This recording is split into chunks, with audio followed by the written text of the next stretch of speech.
টানা 40 দিন পর্যন্ত জামাতের সাথে নামাজ আদায় করবে, করে 5 ওয়াক্তই চেষ্টা করে, তাহলে আল্লাহ পাক তাকে দুইটা বিষয়ের দুইটা মুক্তির সার্টিফিকেট দিয়ে দিবেন। সুবহানাল্লাহ।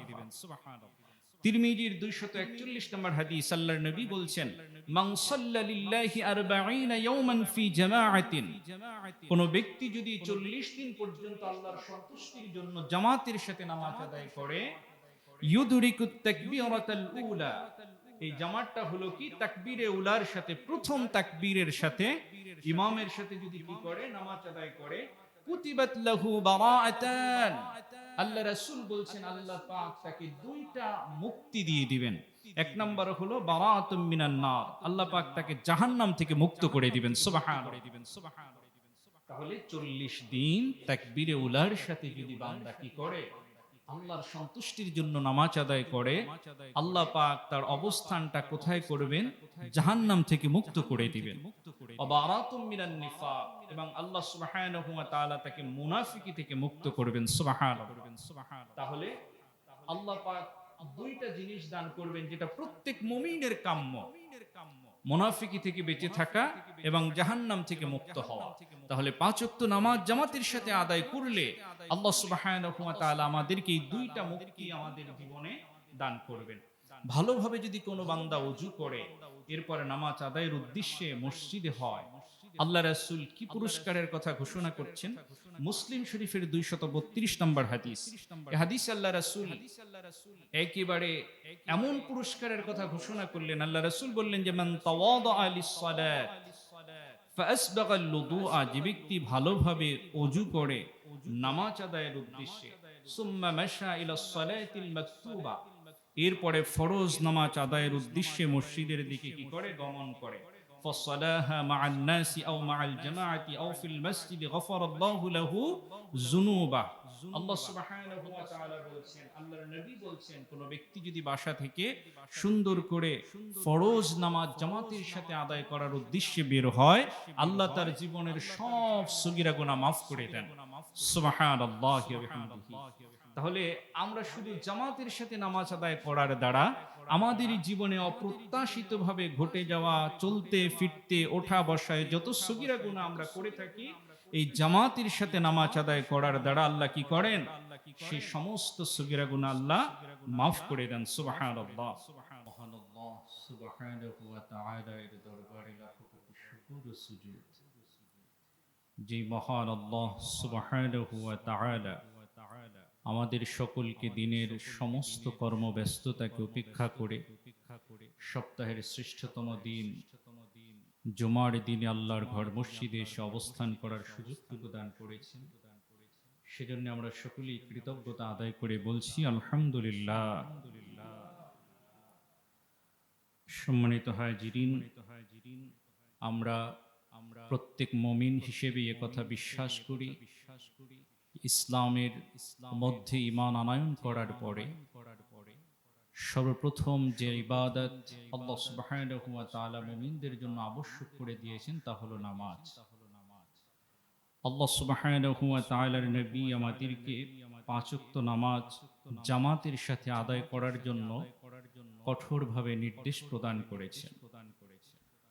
আমরা প্রতিনিয়ত যারা মসজিদে আসি, বিভিন্ন মসজিদে যাই, মসজিদের ভিতরে মুসল্লি শূন্যতা অবলোকন করে আমাদের প্রত্যেকের হৃদয়ে রক্তক্ষরণ হয়, আমরা মর্মাহত হই যে একজন মুমিন, নিজেকে মুমিন হিসেবে আমরা দাবি করছি, অথচ আল্লাহর ঘর মসজিদে আমরা উপস্থিত হচ্ছি না।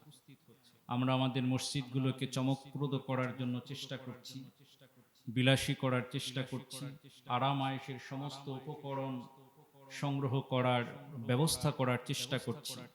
এই সমস্ত আয়োজন বা সমস্ত কিছুই হলো কিসের জন্য? যাতে করে বান্দা সুন্দরভাবে ইবাদত করে। কিন্তু বান্দা যদি আল্লাহর ঘরে উপস্থিতি না হয়, তাহলে আয়োজন, এই সমস্ত কর্মব্যস্ততা সমস্ত কিছুই বৃথা। মূল কথা হলো যে আল্লাহ সুবহানাহু ওয়া তাআলার নবী এবং আল্লাহ সুবহানাহু ওয়া তাআলা পবিত্র কোরআনুল কারীমের ভিতরে নামাজ অবশ্যই আদায় করার কথা বলেছেন। সাথে সাথে 5 ওয়াক্ত নামাজ সুস্থ সবল পুরুষের জন্য জামাতের সাথে আদায় করার হুকুম করেছেন। সূরা আন-নিসার 102 নম্বর আয়াতের ভিতরে আল্লাহ সুবহানাহু ওয়া তাআলা আমাদেরকে সে দিক নির্দেশনা দিয়েছেন। সে আয়াতের ভিতরে আমরা দেখতে পাই আল্লাহ সুবহানাহু ওয়া তাআলা আমাদেরকে বলছেন যে যুদ্ধলব্ধ অবস্থায়, যুদ্ধ চলাকালীন অবস্থাতেও একদল সশস্ত্র সংগ্রামকে চালিয়ে যাবে, আরেক দল তারা কি করবে? জামাতের সাথে নামাজ আদায় করবে। সুবহানাল্লাহ। যুদ্ধ চলাকালীন অবস্থায়, ওই অবস্থায় কিন্তু জামাতকে পরিত্যাগ করার কোনো অপশন বা সুযোগ আল্লাহ পাক রাখেন নাই। আল্লাহ হুকুম করছেন সূরা নিসার ভিতরে যে হে রাসূল, যখন যুদ্ধ চলমান থাকবে তখন একদল নামাজ আদায় করবে, আরেক দল সশস্ত্র সংগ্রাম চালিয়ে যাবে, জিহাদ চালিয়ে যাবে।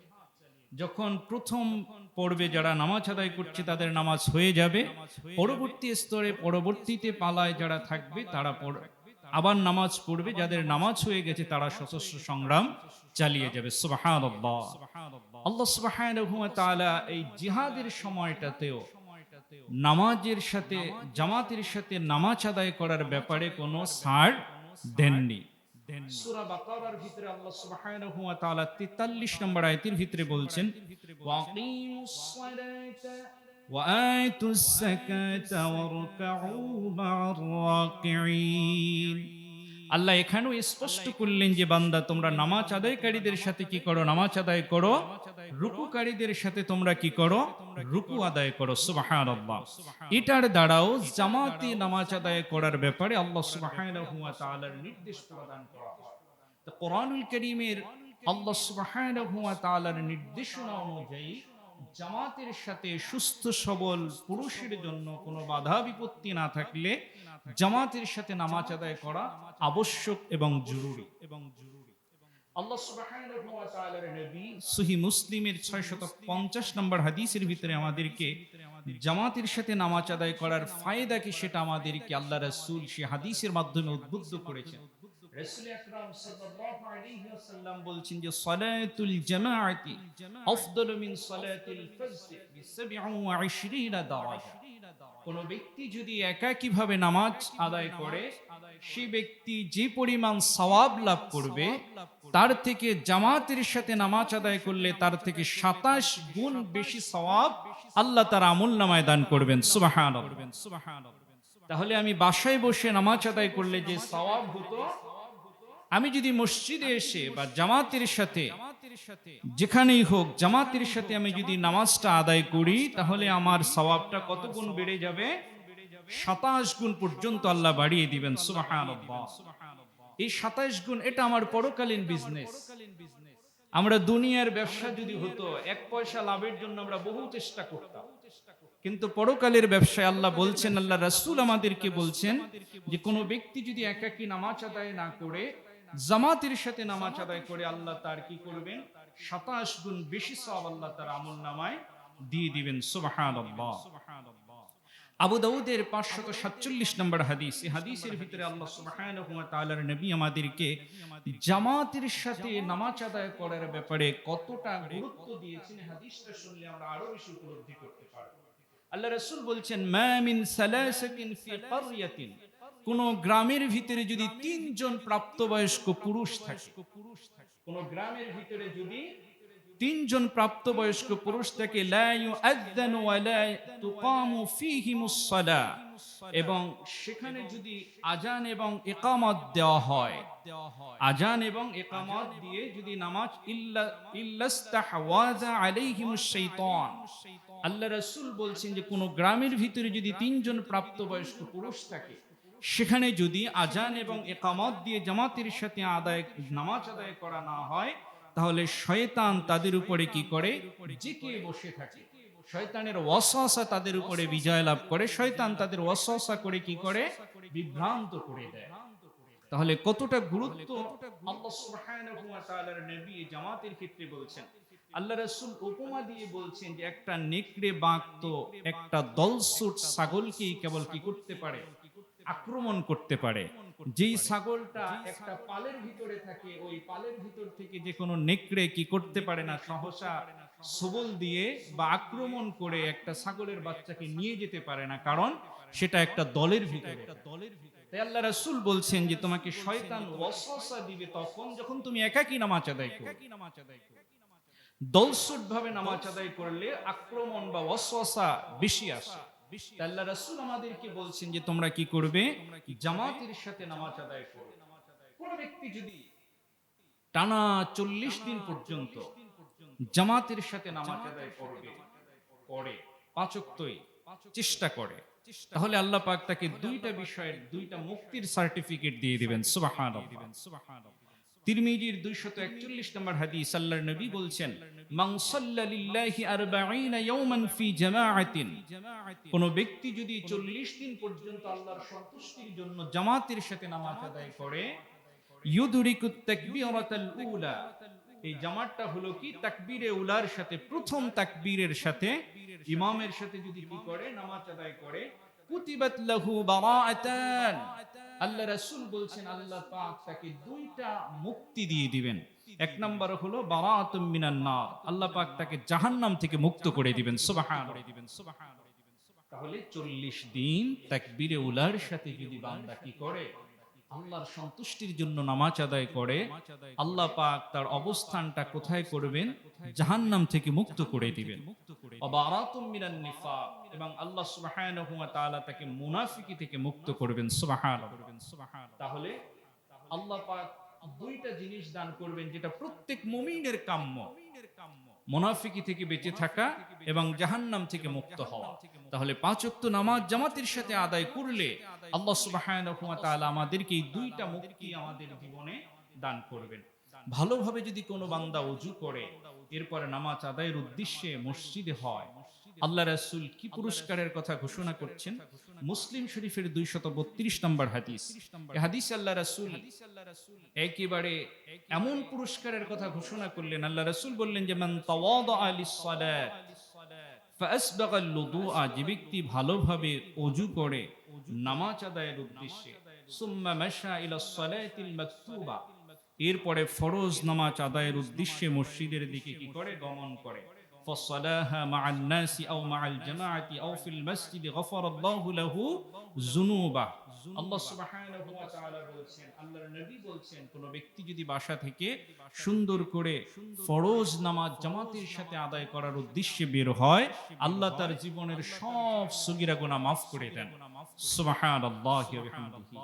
তাহলে আমরা শুধু জামাতের সাথে নামাজ আদায় করার দ্বারা আমাদের জীবনে অপ্রত্যাশিতভাবে ঘটে যাওয়া, চলতে ফিরতে ওঠা বসায় যত সগীরা গুনাহ আমরা করে থাকি, এই জামাতের সাথে নামাজ আদায় করার দ্বারা আল্লাহ কি করেন, সেই সমস্ত সগীরা গুনাহ আল্লাহ মাফ করে দেন। সুবহানাল্লাহ। এরপরে একটা তো আমাদেরকে মুক্ত করলেন, এরপরে আল্লাহ যেটা দিবেন, সহিহ বুখারীর 662 নম্বর হাদিসে সে কথা আল্লাহ রাসূল আমাদেরকে বলছেন, মান গাদা ইলাল মসজিদি আও রাহা আ'আদ্দাল্লাহু লাহু ফিল জান্নাহ নুজুলান কুল্লামা গাদা আও রাহা। আল্লাহ রাসূল বলছেন যে যে ব্যক্তি জামাতের সাথে নামাজ আদায়ের উদ্দেশ্যে সকাল সন্ধ্যা মসজিদে যাতায়াত করে, আল্লাহ তাআলা তার জন্য জান্নাতে সকাল সন্ধ্যা এক বেলা বিশেষ আপ্যায়নের ব্যবস্থা করবেন। সুবহানাল্লাহ। আল্লাহ সুবহানাহু ওয়া তাআলা তার জন্য বিশেষ একটা আপ্যায়নের ব্যবস্থা করবেন। আমরা এই যে বিষয়গুলো জামাতের সাথে নামাজ আদায় করার ব্যাপারে আমরা অনেকেই উদাসীন, আমরা অনেকে নামাজ পড়ি, আমাদের এই আলোচনাগুলো আজকে কেন আসছে, আমরা কষ্ট পাই যখন দেখি যে আসলে ফজরের নামাজে আমরা জামাত শুরু করি 1 কাতার 2 কাতার মুসল্লি, অন্যান্য নামাজে আমরা জামাত শুরু করি 2 কাতার মুসল্লি দিয়ে, 3 কাতার মুসল্লি দিয়ে। আমাদের এই কলোনির যদি আমরা হিসাব করি, প্রাপ্তবয়স্ক পুরুষ সংখ্যা কম করে হলো 2000 হবে। প্রত্যেক ফ্ল্যাট থেকে যদি একজন মুসল্লি মসজিদে আসে, মসজিদে জায়গা হওয়ার কথা,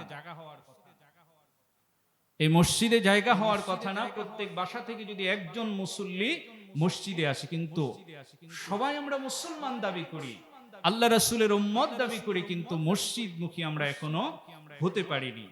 আমরা দেখতে পাচ্ছি, গতকালকে রাতের বেলায় দেখলাম আমাদের ইমানের যে তেজ, আলহামদুলিল্লাহ অনেক তেজ। গতকালকে ময়মনসিংহে আল্লাহ রাসূলকে নিয়ে অবমাননা করার কারণে একটা হিন্দু যুবককে পিটিয়ে মেরে ফেলা হয়েছে। পিটানোর পরে এরপরে তাকে গাছে ঝুলিয়ে এরপরে কি করা হয়েছে, মৃত্যুদণ্ড দেয়া হয়েছে। কেন করেছে? রাসূলের বিরুদ্ধে অবমাননা করেছে, রাসূলের বিরুদ্ধে অবমাননা করেছে, ধর্ম অবমাননা করেছে। এটা যেমন আমাদের শরীরে আগুন জ্বালিয়ে দিয়েছে, ঠিক তেমনি ভাবে এর থেকে আমাদের জন্য বড় কাজ, ওটা যেমন গুরুত্বপূর্ণ কাজ, ঈমানের তেজ। এই ঈমানের তেজ নিয়ে আমাদের মসজিদে আসা দরকার। আমাদের আবেগ আছে, কিন্তু আমাদের যে প্র্যাকটিসটা, প্র্যাকটিক্যাল মুমিন হওয়ার জন্য যে জিনিসটা দরকার, সেই জিনিসটা আমাদের ভিতরে নাই। আজও যদি মসজিদে আজান নিয়ে কোনো কথা হয়, দেখা গেল যে সারা বছরে যে মসজিদে আসে না, সেই আন্দোলনে সবার আগে প্রথম কাতার, সবার আগে প্রথম কাতারে। তাহলে তার ঈমানের, ইসলামের প্রতি তার আবেগ আছে, কিন্তু হয়তো তার সঠিক জ্ঞান নেই, না হয় তার ধর্ম মানার জন্য যে পদ্ধতিগুলো দরকার সেটা তার জানা নেই।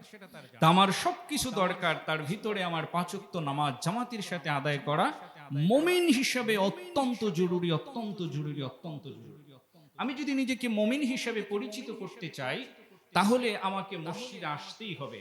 আল্লাহ রাসূল সাল্লাল্লাহু আলাইহি ওয়াসাল্লামের সাহাবারা, আল্লাহ রাসূল সাল্লাল্লাহু আলাইহি ওয়াসাল্লাম সাহাবীদের উদ্দেশ্য করে বলেছেন, তোমরা যে ব্যক্তিকে মসজিদে যাতায়াত করতে দেখবে, তোমরা তার ঈমানের সাক্ষ্য দিবে। সুবহানাল্লাহ।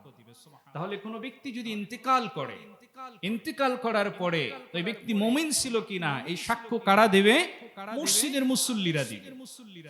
মসজিদের মুসল্লিরা যদি বলে যে দেখে আসলে সে নামাজের সাথে, জামাতের সাথে নামাজ আদায় করেছে, তাহলে সেই ব্যক্তিকে কি করবে? ঈমানদার বলে আল্লাহ সুবহানাহু ওয়া তাআলার দরবারে সাক্ষ্য দিবে। তো সম্মানিত হাজিরিন, নিজের ঈমানের পরিচায়ক হলো কি? জামাতের সাথে নামাজ আদায় করা। আমি যে মুমিন, আমি যে আল্লাহকে ভালোবাসি, আমি যে রাসূলের উম্মত, আমি যে নবীর উম্মত হিসেবে নবীকে ভালোবাসি, এটার বাস্তব প্রমাণ এবং প্র্যাকটিক্যাল বিষয়টাই হলো জামাতের সাথে নামাজ আদায় করা। এজন্য সম্মানিত হাজিরিন, আমরা জুমার দিনকে যেমনি ভাবে জামাতের জন্য গুরুত্ব দেই, ঠিক তেমনি ভাবে 5 ওয়াক্ত নামাজেও আমরা জামাতের সাথে গুরুত্ব দেয়া অত্যন্ত জরুরি। আল্লাহ সুবহানাহু ওয়া তাআলার নবী এই জামাতের সাথে বান্দাদেরকে, উম্মতকে একত্রিত করার জন্য কত ফজিলতের কথা, কত সুসংবাদ, কত পুরস্কারের কথা ঘোষণা করেছেন। আবু দাউদের 558 নম্বর হাদিসের ভিতরে আল্লাহ রাসূল বলছেন, মান খারাজা ফি বাইতিহি মুতাতাহহিরান, কোন ব্যক্তি যদি বাসা থেকে সুন্দর করে এরপরে কি করে? ইলা সালাতিল মাকতুবা, ফরজ নামাজ আদায়ের উদ্দেশ্যে কি করে? মসজিদে আসে।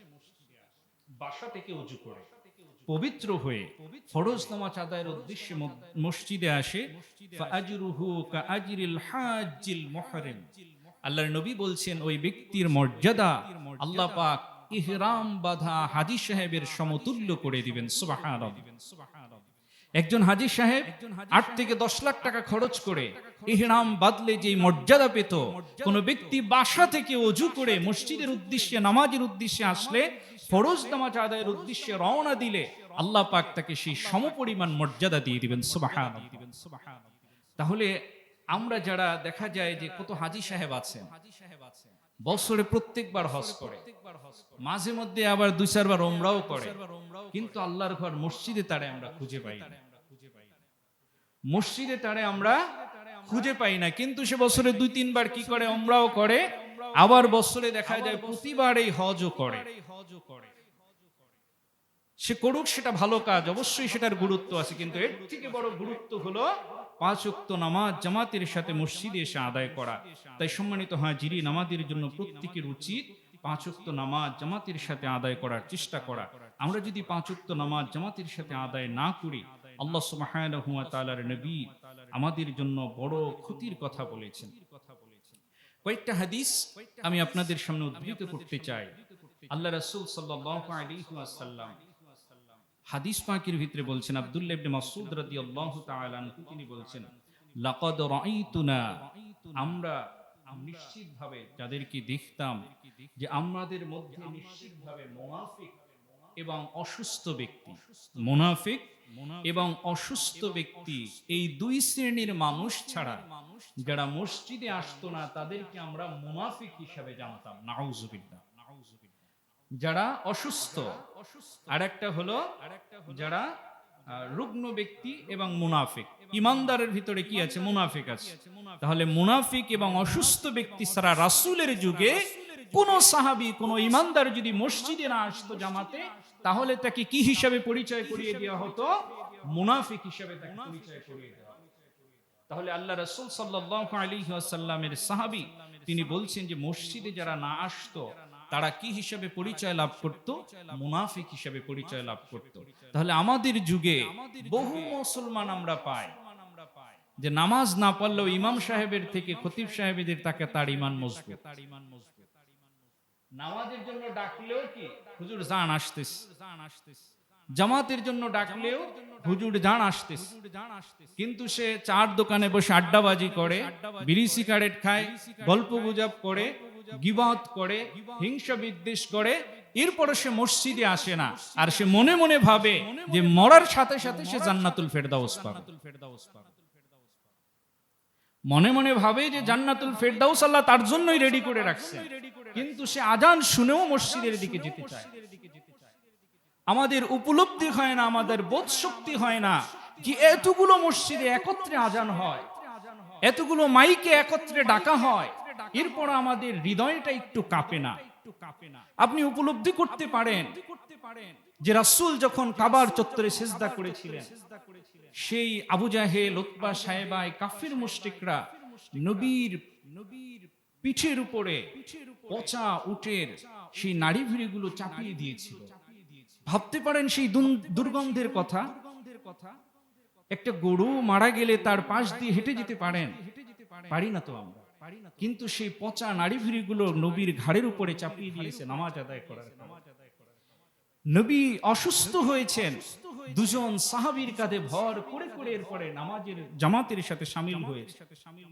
মুসলিম শরীফের 654 নম্বর হাদিসের ভিতরে এসেছে, আল্লাহ রাসূলের সাহাবারা বলছেন যে যার ইচ্ছা হয় পরকালে আল্লাহর সাথে মুসলিম হিসেবে সে উপস্থিত হোক।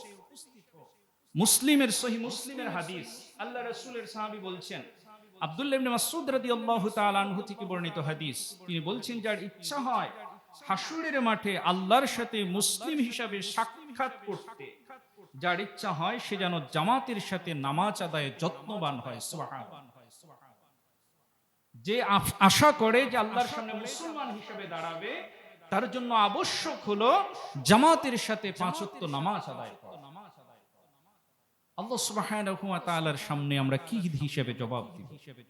আল্লাহ যদি বলেন যে বান্দা, কত ছোট ছোট মানুষ তোমার সামনে দিয়ে মসজিদে গেছে, তুমি তাদেরকে